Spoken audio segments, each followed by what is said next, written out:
First and foremost, I want to give all praises, honor, and glory to Yahweh, Bahasham, Yahweh Shai, Bahasham, Bracha Kudash. Double honors to the elders and the apostles of Great Millstone, and peace and blessings to the elect.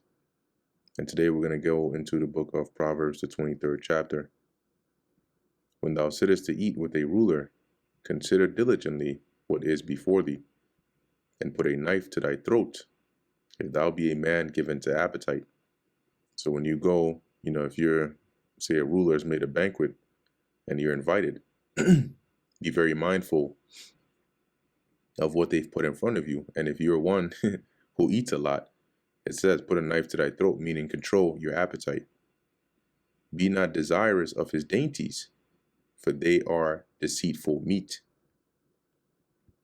So it says here, don't desire all the delicacies, for he might be trying to trick you, right? He might be testing you.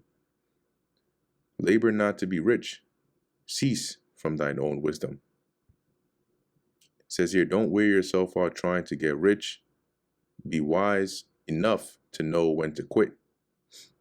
And in the NKJV, it says, do not overwork to be rich because of your own understanding. Cease, right? Know when to quit. Wilt thou set thine eyes upon that which is not?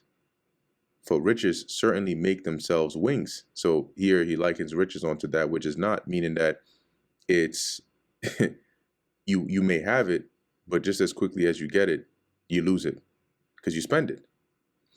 So it says riches certainly make themselves wings. They fly away as an eagle toward heaven. That's how quickly money leaves you, as though it had wings to fly out your pockets.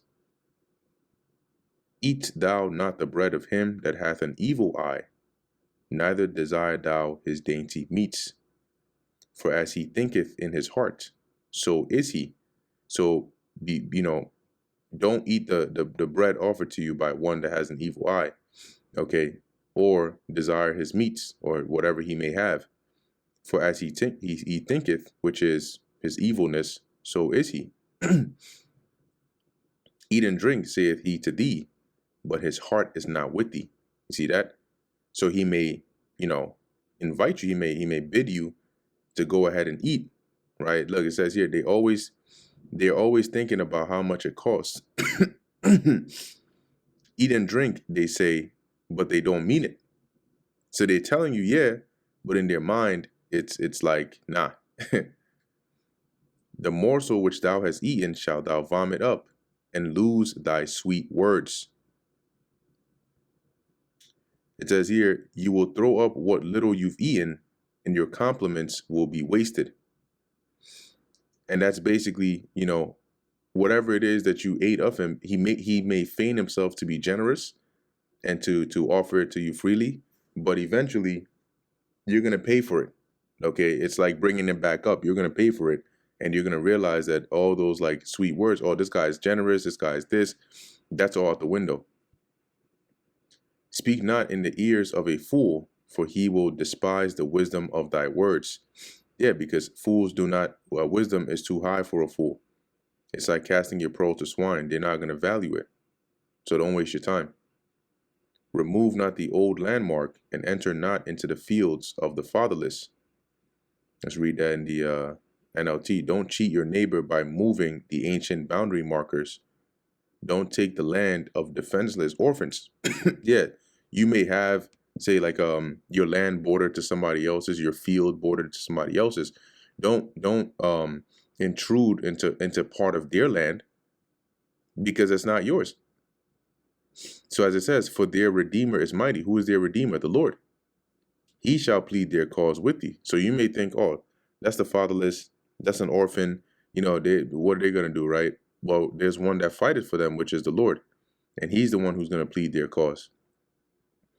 Apply thine heart unto instruction, and thine ears to the words of knowledge. And let's go into that word instruction here. So it says here, discipline, right? Chastening, correction. So when you give your heart, or you apply it to instruction or to discipline, you allow yourself to be able to learn, because discipline is one of the first steps to gaining wisdom.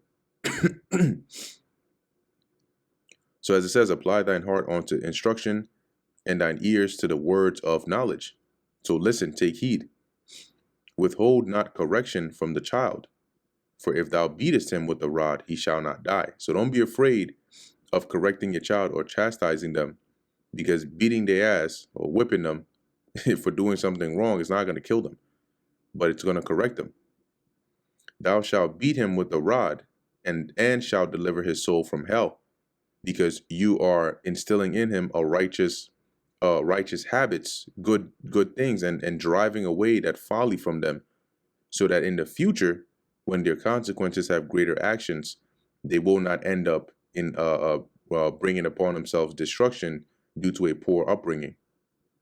My son, if thine heart be wise, my heart shall rejoice, even mine, because that would mean you have taken heed to his words.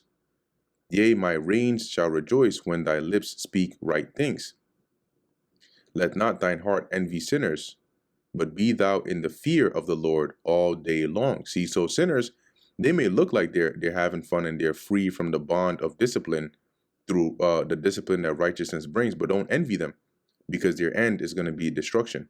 But rather remain in the fear of the Lord all day long. For surely there is an end, and thine expectation shall not be cut off. See, there's going to come a point in time when they're going to meet their end and judgment is going to come. But your expectation or your reward or what to look forward to is not, it won't be cut off. You're not going to lose it. Hear thou, my son, and be wise, and guide thine heart in the way. Okay, and how do you guide your heart in the way? By keeping the words of wisdom. Okay, to lead your mind in a disciplined manner. Okay, which will, one, keep you out of trouble, but two, it'll bring you, into righteousness. Back up. Verse 20, be not among wine bibbers, among riotous eaters of flesh. NLT, it says here, do not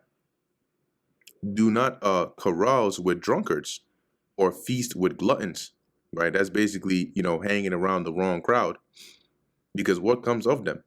It's not going to be righteous things. Okay, and in one of the Proverbs, it says, wine is a mocker, and strong drink is raging. For the drunkard and the glutton shall come to poverty, right? Those that spend all their lives just drinking and giving into, the desires of the flesh, they lack discipline and they're going to come to poverty. It says, and drowsiness shall clothe a man with rags. Let's go into that word drowsiness.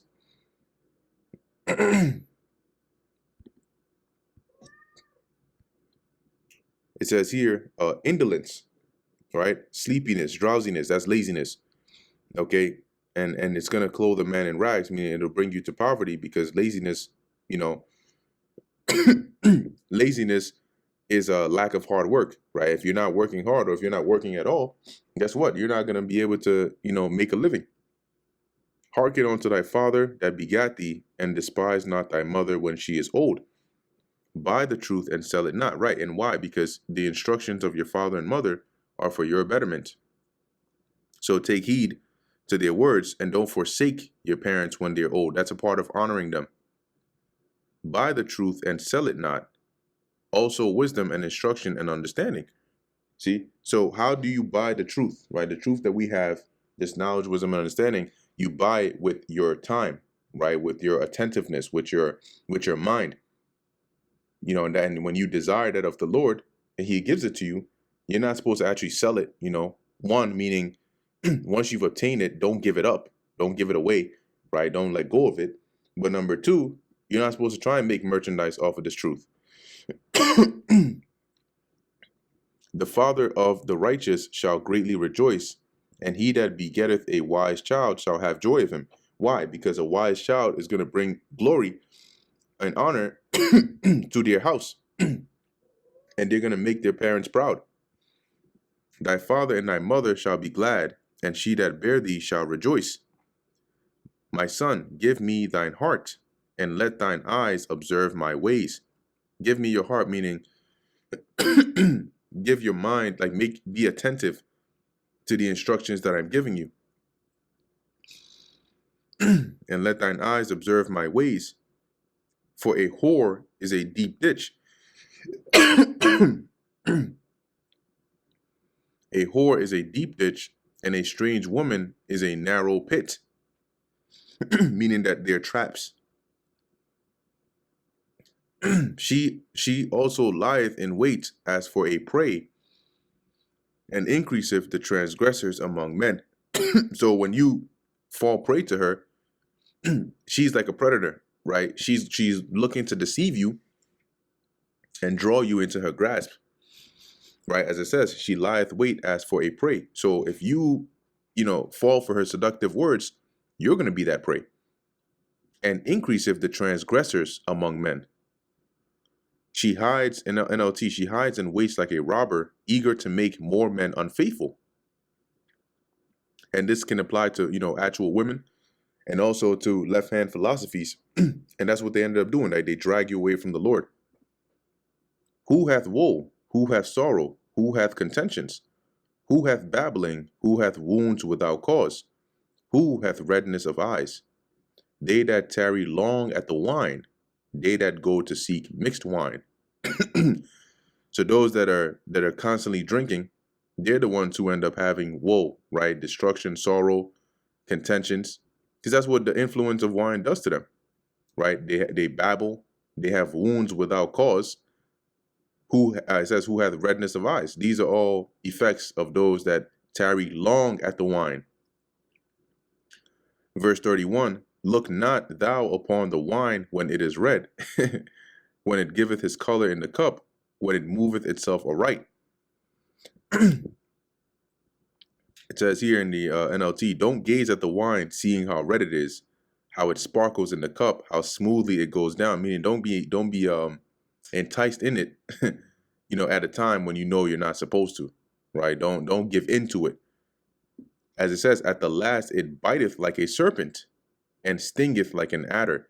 Because if you're not careful with how you drink, and you just succumb to how desirous it looks, the end result of it is going to be like a bite of a serpent or the sting of an adder, which is a snake, because it might cause you to do something or make an error that you're going to regret.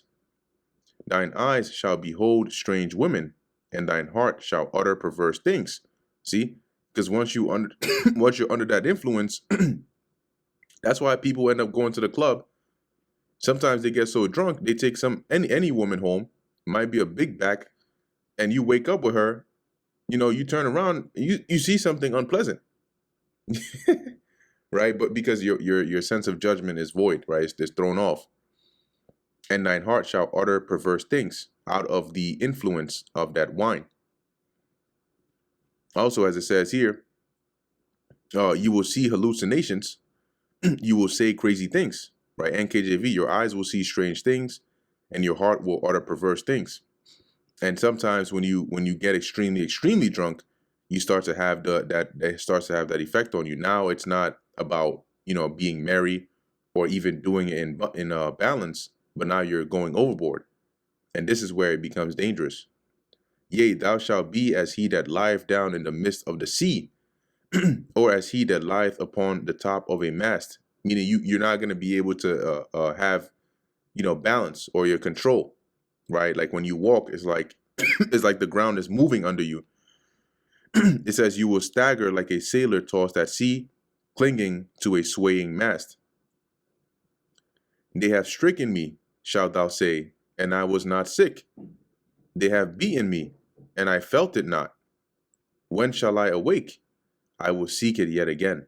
That is the influence of wine, right? Meaning that you didn't feel it, right? You barely feel anything.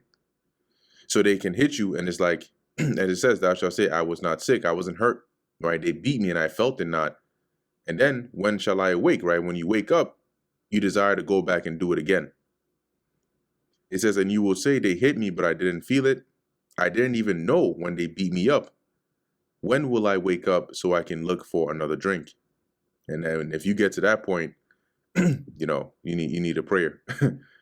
Anyway, that brings us to the end of the book of Proverbs, the 23rd chapter. Lord willing, that was edifying to the elect.